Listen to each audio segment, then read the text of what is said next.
As is so often the case, during a court hearing this week for an accused Capitol rioter, man by the name of Guy Reffitt, Mr. Reffitt broke down in tears the moment that they called his own son, 19-year-old son, to testify against him in court.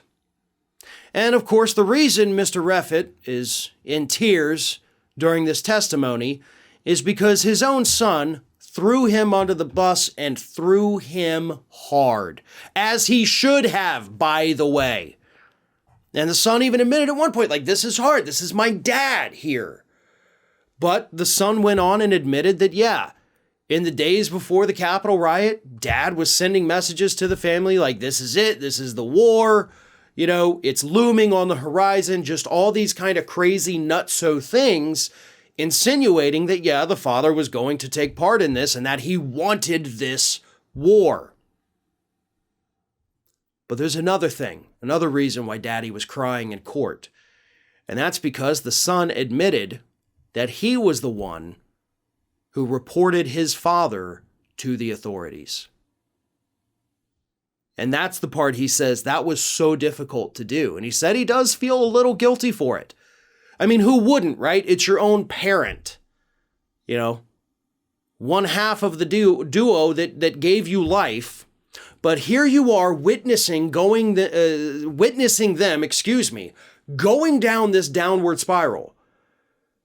And the son told the story about how after Trump lost the election, dad just kind of seemed to get weirder and weirder, I guess would be the best way to put it. And he was concerned about his father's safety, about his father's well-being, and of course for the rest of the family as well. So he said, I had to let them know that this is what was going on, that this was the person he turned into because Donald Trump lost the election. This family is likely ripped apart.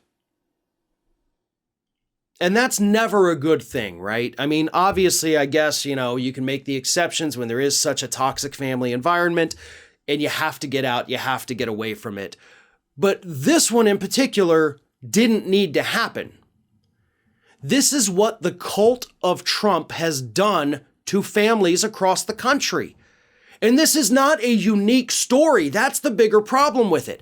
This is not the first family that has been ripped apart because one of them decided to go down that MAGA rabbit hole and go all in on Donald Trump being the savior of the United States. Joining that Republican cult is tearing families apart, and it's unfair. It's unpleasant, but this kid still did the right thing. And maybe there is hope in the future. Maybe the family can be put back together. Maybe spending some time in prison is going to open up daddy's eyes here, and he's going to understand that, wow, I totally lost it there. I went crazy for a while. How could I have let that happen to myself? And that's the point where you then start talking to the therapists, you know, the mental health professionals, essentially the cult deprogrammers, the people who can put you back on that right track. And maybe in the future,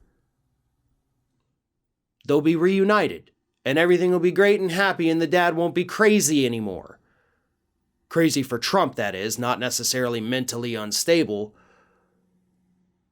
But this is where that MAGA cult leads, folks. So if anybody watching this happens to be a part of it, or happens to know a family member who's joined it, this is where it heads.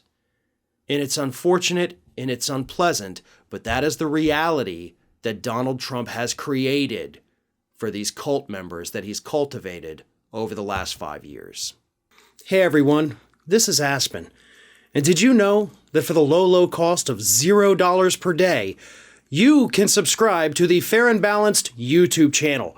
We also encourage you to like, comment, and share. But again, click that subscribe button and help Aspen not be so grumpy.